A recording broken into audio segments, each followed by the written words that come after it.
So to start today's video, we're going to start off making some elderberry syrup. We got a nasty cold going around work and I don't want it. This just helps my immune system out. So we start with 3 cups of water, 3/4 cups of elderberry, a tablespoon of cloves, a tablespoon of ground ginger, and a teaspoon of cinnamon, which I'm having a hard time there, aren't I? I have to think before I start things.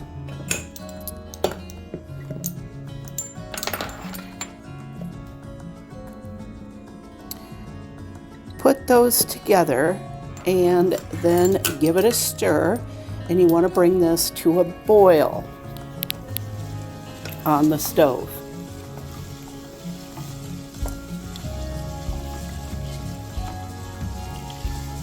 Once you've reached that boil, you need to put a lid on it and turn it all the way to low.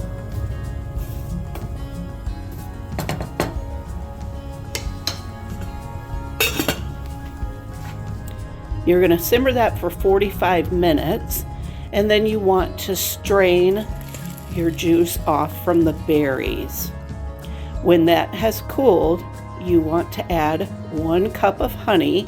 Do not add the honey when it's warm, or else you will destroy the medicinal properties of the honey. Give it a stir. I like to drink mine in shot glass. Makes me feel fancy, but it's a nice 2-ounce pour. And it's perfect. And then I put into a mason jar and refrigerate. You can take this as many times a day as you like. I like to do it in the morning. I call it just all over health elixir. It's very tasty, and it makes your house smell wonderful when you're doing it. See, I didn't get much in my shot glass. There we go. And it's very good stuff. Now we'll move on. Yeah, the honey sometimes is hard to incorporate, but just keep stirring, it'll get there. Shake well before you take a shot. And like I said, you can take as many as you like.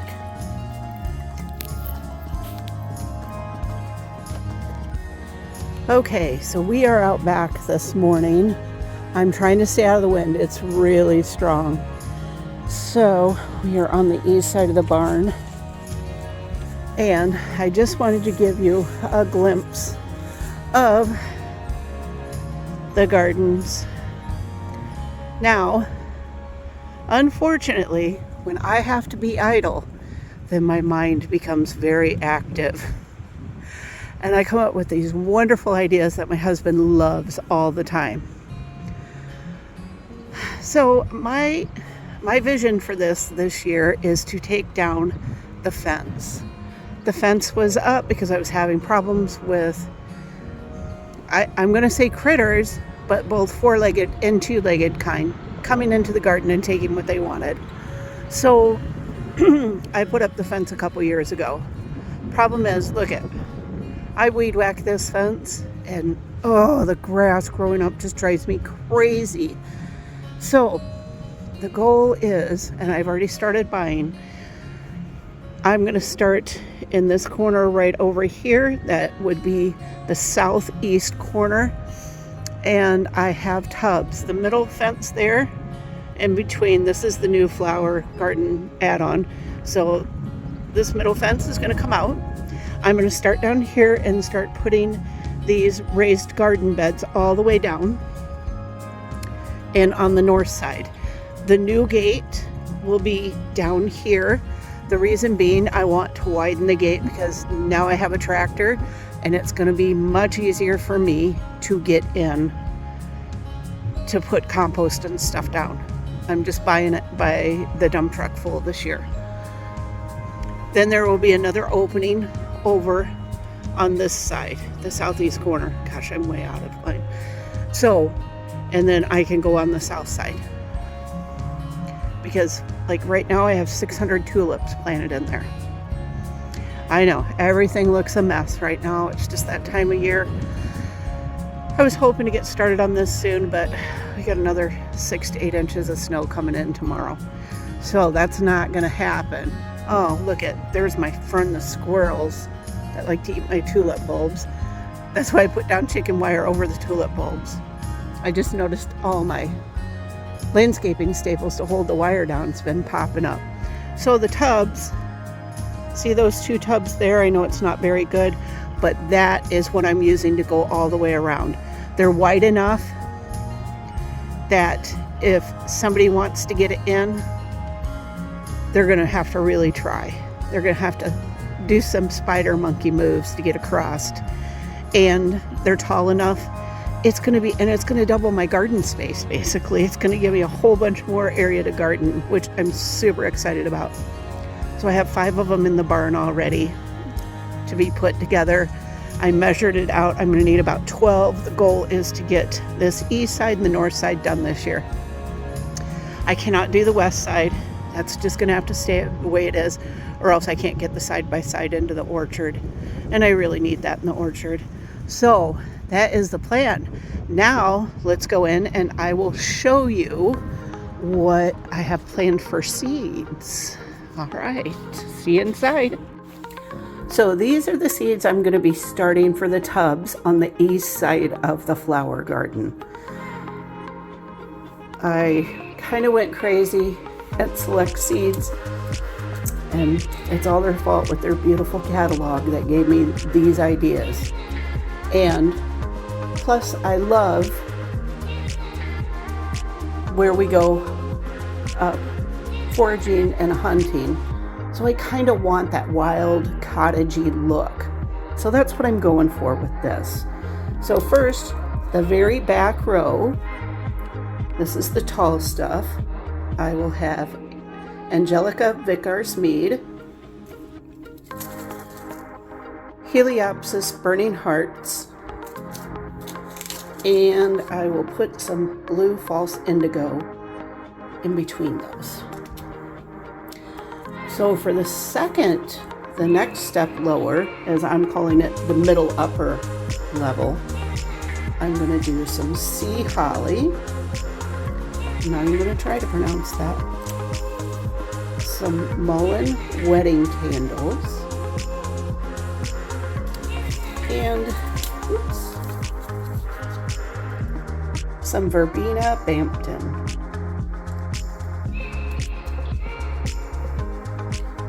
The next level, this is the lower middle level. I'm going to go with June Red Dragon. I'm also looking into some June Prairie Smoke. Just haven't made that decision yet because it may not work real well for me. Cupid's Dart. Have some Rose Campion.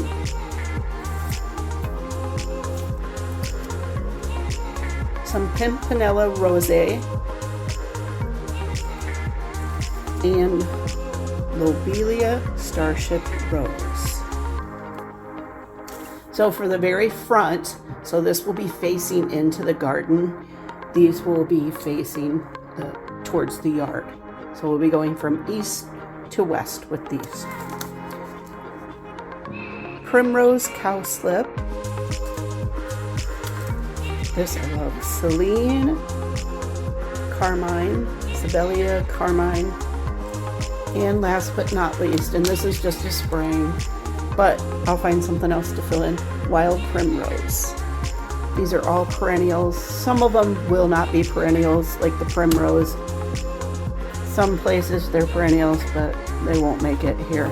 But most of this will and should come back the following year. So that's going to be awesome. A lot of them will work wonderfully as a cut flower too. And it's just going to give it that, what I'm hoping for is to give it that closed in look. So it's like a little garden room. We'll see how it goes. So some of these I cannot start inside. Some of these I'm going to have to winter soak because they need cold. This one and the cowslip. They both need to go out. So I'll have to get jugs and get those going.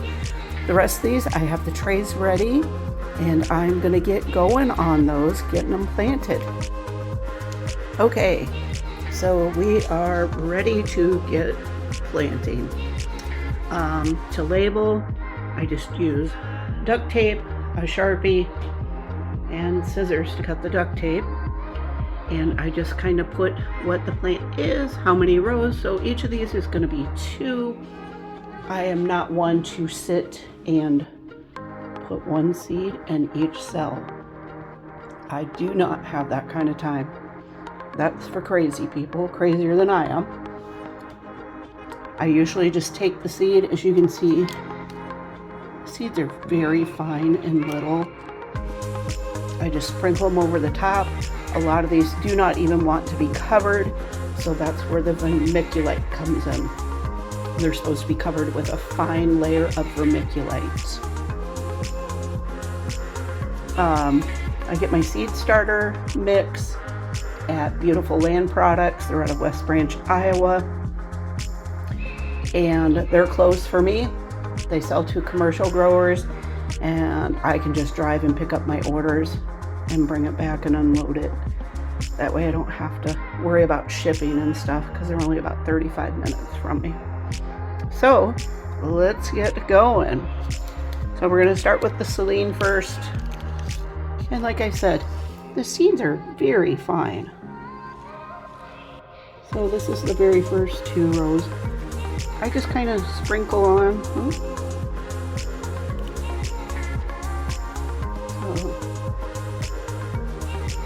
And I am going to use all the seeds, and the reason being, I will pull out the ones that aren't healthy. Usually what I do is just pot them up into separate pots when I pot up, and then I pass them on to friends. Last year I had a seedling sale. Still on the fence about that this year. A lot of work. So next is the lobelia, and look at this seed is so fine and thin, you can't even see it in the pack. So I'm going to continue on with this. We'll pick up in just a minute once I get the seeds in there. Okay, so now I have all my seeds in the tray. I'll put these off to the side. I am going to give them a nice spray. It'll help the seeds make contact with the soil, get them watered in. So I'm using my handy dandy sprayer. As you can see, this is why I love it. I do put the towel underneath of it to keep it from overspraying onto the counter, but oh my gosh, so much better than spray, spray, spray, spray, spray. Now, if you look, the Cupid's dart, that is a bigger seed, so I am going to press that down a little bit with my little dibbler here.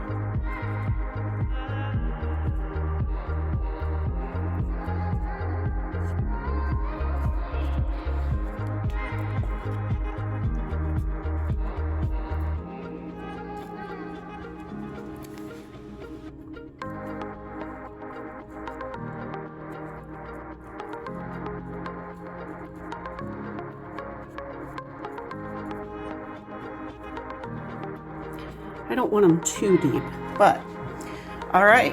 So now I'm going to dust it with vermiculite. Vermiculite gives those baby seeds. It's very fine and thin. That's what it looks like. I think I just bought that at Menards probably. And it gives a little dusting to the baby seeds. It helps with moisture.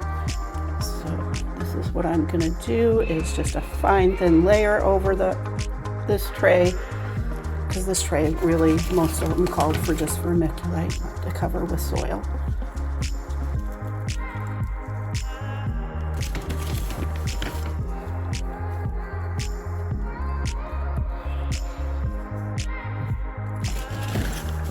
I do start most of my seeds with bottom heat. Oh, and I do wet the soil before I start, or else you'd never get anywhere. So then I need a lid. Second with the lid. Grab 2.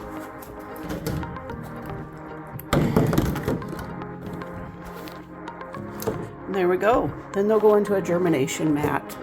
I put the thermometer on my germination mats this morning. They're running pretty darn hot. So I did shut off 2 and just kept 1 going. They're running pretty darn hot right now. Way too hot. So that's the first of them. Like I said, some, like this sea holly, it says that I need to scarify. If you read the back of your seed packets, the better ones are Johnny Select Seeds does a good job. They give you good directions. But this one said to scarify the seed, which means I need to go to the barn and get some sandpaper. Then you will dump the seeds into the sandpaper and just kind of rub it together. That's what they mean by scarifying. And then it says 10 to 16 weeks before that they have to be at 70 to 75, and then they downgrade to 65 to 70 for 4 weeks. If it does not germinate, then you can put it in the refrigerator for 4 weeks. Oh boy, I hope they germinate. Right now, it's 75 in my room. And like I said, when I put it on my heat mats earlier, it was sitting at 85. Too hot. So let's do a little update over here on the seedlings quick. My ginger's doing good. I'm probably going to pull that off and put it on the porch. I'll show you that in a minute. I'm still germinating on Linaria, Dusty Miller, Coleus. My different Coleuses, which I need to pot up some of them. Maybe later today. Down here, I did start over the weekend. I started kohlrabi, some cabbage, OS Cross, Early Jersey, Wakefield, my favorite, Bobcat, Mermaid. The Mermaid's like a purple and green, limey green. It's so pretty, and it's got a conical head. So pretty. I got some leeks going, beets, turnips, broccoli, and Flame Star cauliflower and Snowball cauliflower. Some of this is old seed, so I am trying to use that up, the cauliflower and broccoli. So we'll see how it germinates. You know, I don't get too excited about broccoli and cauliflower. You can go buy a 4-pack real cheap at your nearest farm store, Walmart, whatever, Tyson's. That's where I go. Oh, shoot. Guess who didn't shut off her light this time? It's all right. We don't have much down here to look at. I have some top soy, some spinach coming up. I'm going to get some pots from them back. There's the white sage, and half of this is empty yet. Over there's the stock.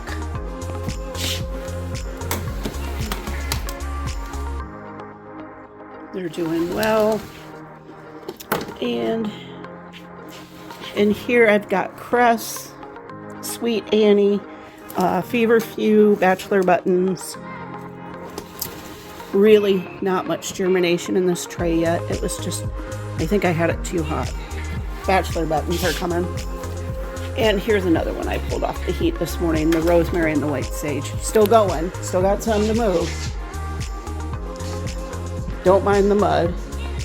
It was 50 degrees this morning when I got up, and it was beautiful. And the wind started. And then we had 30-mile-an-hour winds, and the temps dropping. And then we're supposed to get 8 inches of snow tomorrow, late today into tomorrow. Man.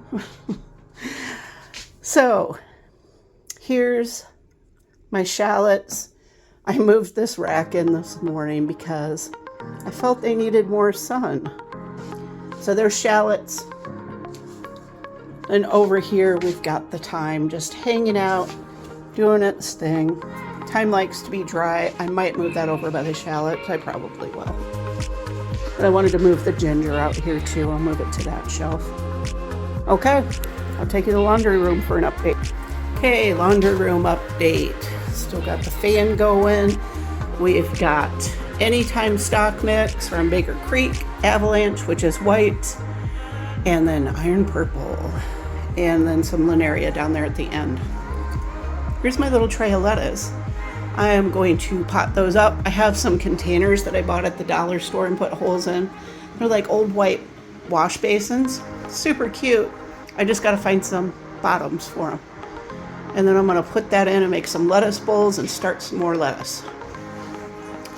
This thyme is doing so much better. Look at that. And I think it's because of the light.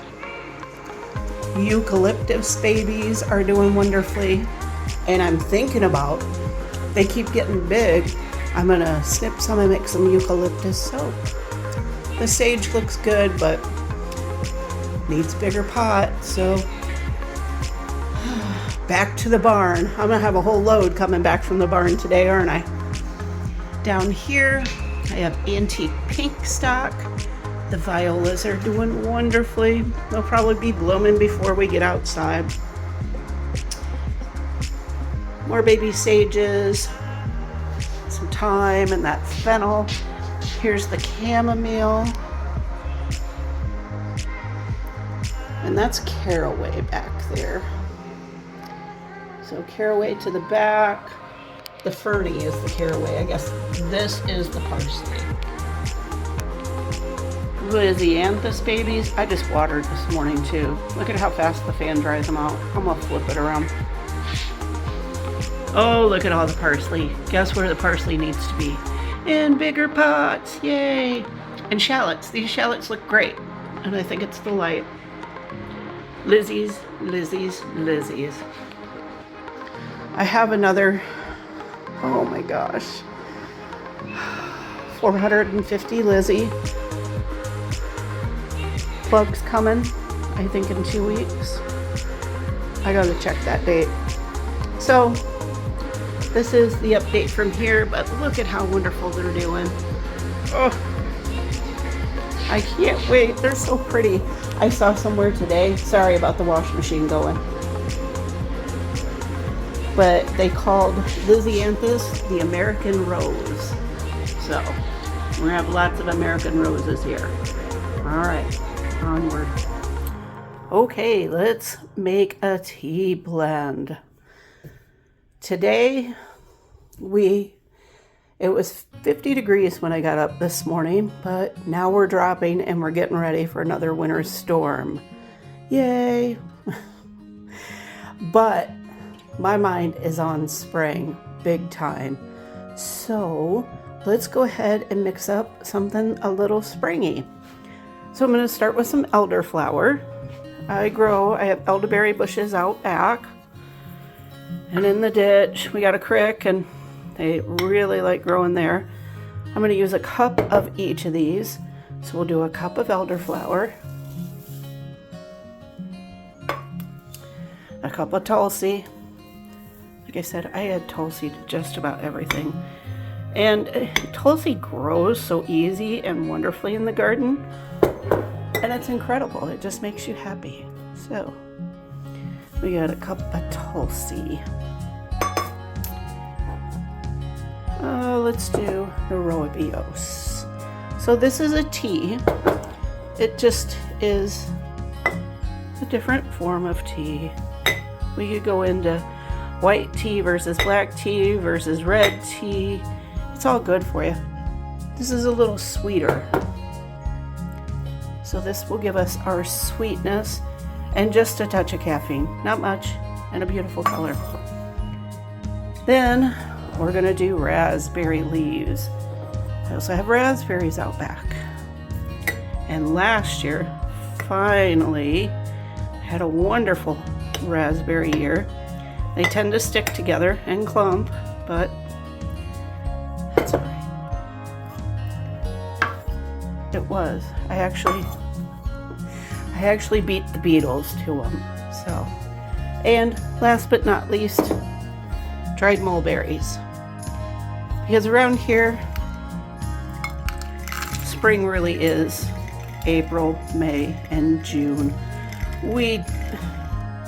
As much as I want to try to fit March in there, March can be one of our worst months, one of our snowiest, because we're starting to get the moisture back in the atmosphere. So what do you think? Half a cup more of mulberries? What the heck? It's not like there's not a mulberry tree everywhere you turn around here. We live in Iowa. I'm zone 5B. I consider myself zone 5A. I think B is being gracious. But there we go. Mulberries, on top of, they're just a berry and a high vitamin C content.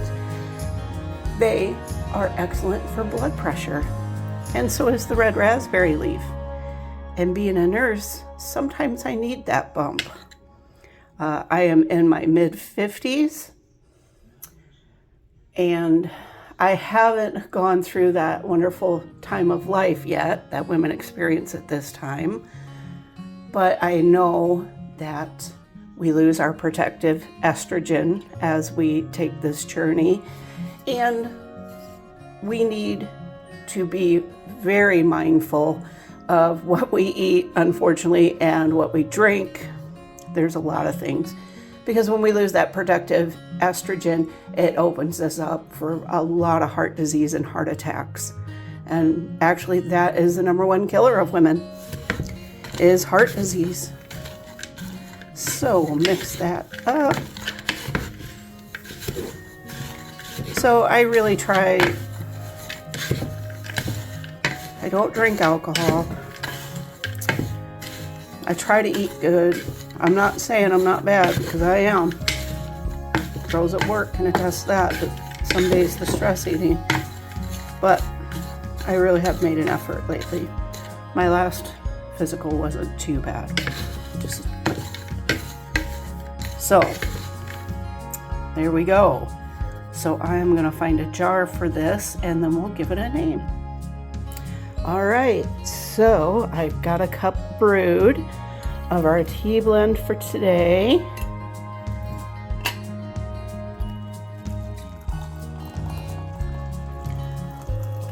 It's got a wonderful deep color. It's almost the color of coffee. I love my coffee too. And let's see the smell. So you can add a little bit of honey, sugar, whatever you like to your tea. Me, I do without, because, again, mid-50s, guess what I need to watch? Blood sugar too. Everything just goes downhill. You gotta be careful. But what did I end up naming this wonderful Spring Dream? That's the name, Spring Dream, because the elderberry, the raspberry, and the mulberries all remind me of spring. My spring raspberries come in very beginning of June. The mulberries start coming in June, and my elderberry blooms, and that's what I used.